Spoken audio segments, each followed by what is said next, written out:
अगर आप भी वही पुराने ट्रेडिशनल स्टाइल के स्नैक्स खा के बोर हो गए हो तो ये ट्राई करो आज चिकन पोटैटो कटलेट, जो बहुत ही क्रिस्पी, लाइट और बिल्कुल इजी होते हैं बनाने में। सबसे अच्छी बात है इसमें बहुत ही कम ऑयल यूज़ होता है। आप इन कटलेट्स को पहले से बना के रमज़ान के लिए फ्रीज कर सकते हैं और इफ्तार के टाइम इसे एंजॉय कर सकते हैं। चलिए चेक कराते हैं कितने ज़्यादा क्रंची बने हैं, इसकी आवाज़ से आपको पता लग जाएगा। हेलो एवरीवन, मैं हूँ लुबना और मैं आज आपके लिए लेकर आई हूँ Ramzan special recipe potato chicken cutlets. तो चलिए इस रेसिपी को बनाना शुरू करते हैं। सबसे पहले हम श्रेडेड चिकन तैयार कर लेंगे, जिसके लिए हमने एक कढ़ाई में लिया है पानी, उसमें डाला है थोड़ा सा नमक, काली मिर्च पाउडर और लहसुन अदरक का पेस्ट, और इसमें डाल दिया है हमने कुछ बोनलेस चिकन। यहाँ पर ये बोनलेस चिकन जो है वो 400 ग्राम है। सारे ही मसालों को हम चिकन के साथ सबसे पहले मिक्स कर देंगे और फिर ढक्कन लगा के इसे हम पकाएंगे। बीच में हम ढक्कन हटा देंगे और एक बार फिर से स्टर कर लेंगे। और हमें जब तक इस चिकन को पकाना है जब तक इसका सारा पानी एब्जॉर्ब ना हो जाए। जैसे जैसे चिकन पानी के साथ पकेगा उसके अंदर जो जितने भी मसाले डालें उसका फ्लेवर आ जाएगा। इस तरीके से चिकन को पकाने में 20 से 25 मिनट लग जाते हैं, पानी पूरा एब्जॉर्ब होने में। अब यहाँ पर हल्का सा ठंडा जब चिकन होगा तो इसको हम श्रेड कर लेंगे इस तरीके से फॉर्क लेके।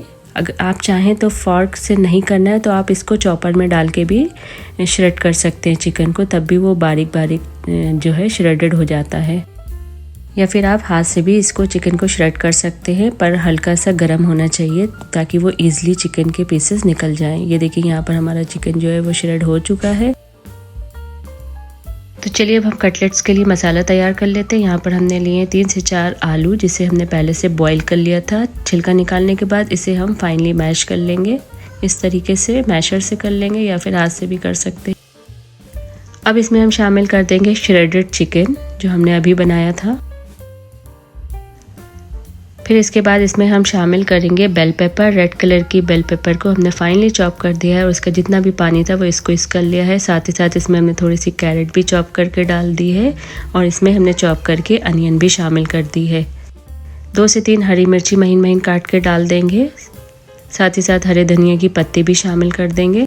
मसाले शामिल करेंगे 1/2 teaspoon turmeric powder, 1/4 teaspoon chilli flakes, 1 tablespoon black pepper powder, 1 teaspoon salt as पर taste, chaat masala, corn starch जो है 2 से 3 चम्मच डालेंगे और सारे ही इंग्रेडिएंट्स को हम अच्छे से मिक्स कर लेंगे ताकि सारे मसाले और जो भी आलू और चिकन है वो सब अच्छे से मिक्स हो जाए।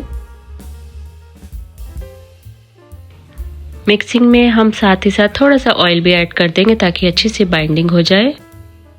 अगर आपको अभी तक ये रेसिपी पसंद आ रही है तो प्लीज़ इस वीडियो को लाइक करें और मेरे चैनल को सब्सक्राइब करें। बेल आइकन को दबाना ना भूलें ताकि आपको नई नई वीडियोस टाइम पे मिलती रहें, क्योंकि आपका एक लाइक और सब्सक्राइब हमें बहुत ही मोटिवेट करता है नई नई रेसिपीज़ लाने के लिए। तो चलिए वापस रेसिपी की तरफ चलते हैं। मिक्सिंग यहाँ पर अच्छे से हो चुकी है।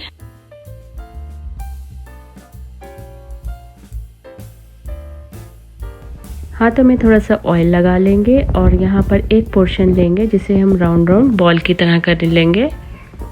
इस तरीके से राउंड करेंगे पहले तो, फिर हथेली में थोड़ा सा और लगा लेंगे ताकि ये बैटर जो है वो हमारे हाथ में चिपके ना।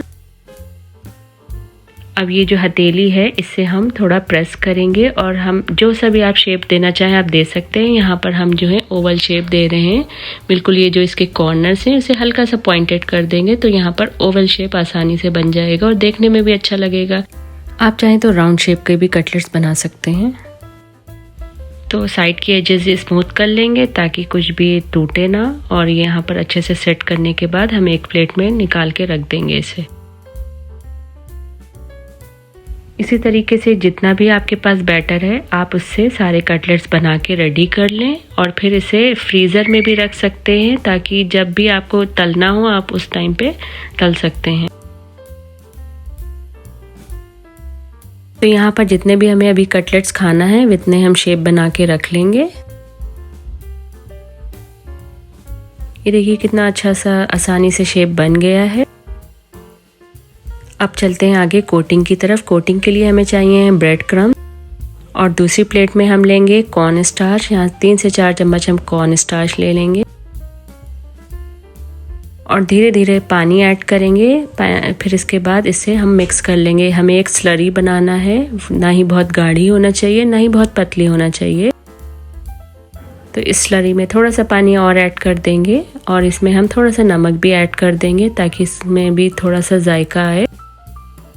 एक बार अच्छे से मिक्स कर लेंगे। तो हमारी ये कोटिंग तैयार हो गई है ब्रेड क्रम्स की और स्लरी की। तो हम एक रखेंगे कटलेट इसके ऊपर और इस तरीके से हम इसके ऊपर ये डाल देंगे स्लरी। फिर हम बहुत ही जेंटली से उठाएंगे और ब्रेड क्रम्स के ऊपर डाल देंगे। इस तरीके से ब्रेड क्रम्स जो है हम स्प्रिंकल कर लेंगे और चारों साइड से हम इसे अच्छे से कोट कर लेंगे। ऐसे ही हम सारे ही जितने भी कटलेट्स हैं उनकी अच्छे से कोटिंग कर लेंगे और हम एक प्लेट में इसे निकाल के रख लेंगे। इसी स्टेज पर कोटिंग करने के बाद ही सारे ही कटलेट्स को एक एक करके स्प्रेड करके आप फ्रीज़र में भी रख सकते हैं और जब भी आपको खाने का मन हो बच्चों के टिफ़िन के लिए भी बना सकते हैं या फिर इफ्तार में भी आप बना के खा सकते हैं। यहाँ पर एक तवे पे हमने थोड़ा सा ऑयल ऐड कर रहा है और एक एक करके हम कटलेट डाल देंगे क्योंकि यहाँ पर हम शैलो फ्राई कर रहे हैं। अगर आप चाहें तो डीप फ्राई कर सकते हैं पर कम ऑयल यूज़ करने की वजह से हम शैलो फ्राई कर रहे हैं। हम ज़्यादा ऑयल नहीं खाना चाहते हैं और इससे भी बिल्कुल ही परफेक्टली बनते हैं, बिल्कुल मज़ेदार से ऊपर से क्रंची और अंदर से बिल्कुल सॉफ्ट और टेंडर बनता है चिकन। 3 से 4 मिनट के लिए हम एक साइड से पकाएंगे। जब एक अच्छी सी क्रिस्प लेयर बन जाएगी और कलर बहुत अच्छी सी कोटिंग आ जाएगी तब उसका साइड हम टर्न कर देंगे। यहाँ पर गैस का फ्लेम हमने मीडियम टू लो की तरफ ही रखा है और ये देखिए कितना अच्छा सा क्रंच आ गया है। आलू और चिकन के कटलेट्स देखा कितने आसानी से बनके तैयार हो गए और खाने में भी बहुत मज़ेदार होते हैं। इसे आप खा सकते हैं हरी चटनी या फिर आप टोमेटो केचप के साथ। आप इन कटलेट्स को शैलो फ्राई करना पसंद करते हो या फिर एयर फ्रायर में? कमेंट्स में ज़रूर से बताना। रेसिपी पसंद आई हो तो शेयर करें और सब्सक्राइब ज़रूर से करें, और भी ईजी रेसिपीज़ आ रही हैं। फिर मिलेंगे एक और नई रेसिपी में, तब तक के लिए bye bye, take care and stay well.